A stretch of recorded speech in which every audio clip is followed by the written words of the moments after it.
আসসালামু আলাইকুম।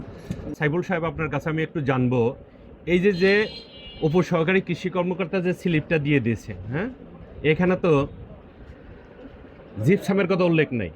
তো আপনি জিপসামটা যে কৃষকদেরকে চাপিয়ে দিচ্ছেন, এটা আপনি কি কৃষি কর্মকর্তা? আপনি কি মানে এগ্রিকালচারে প্রশিক্ষণপ্রাপ্ত কেউ? না, ঠিক আছে, আমি বলি, আপনি তো এগ্রিকালচার ইউনিভার্সিটির কেউ না, তাই না? আপনি তো এগ্রিকালচার ইউনিভার্সিটির কেউ না।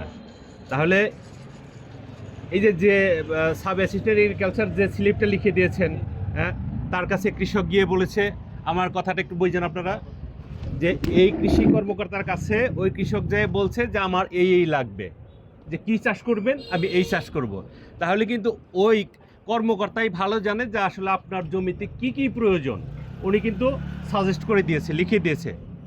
তো আপনি কি করেন, ওই কৃষি কর্মকর্তার উপরে একটু, এটা কি কি বলে, আঞ্চলিক ভাষা বলে মাতবরি, মাতবরি করে আপনি জিপসাম দিতেছেন।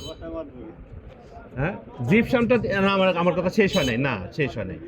জিপসামটা আপনি দিয়ে দিতেছেন, তাহলে কি আপনি, আমি ধরে নেব যে ওই কর্মকর্তার চেয়ে আপনি এই সেক্টরে বেশি বোঝেন, নাকি আপনার ওই জিপসামটা বিক্রি করলে 2 পয়সা লাভ বেশি হয়, এই কারণে আপনি জিপসাম কৃষকের উপরে চাপাই দিতেছেন?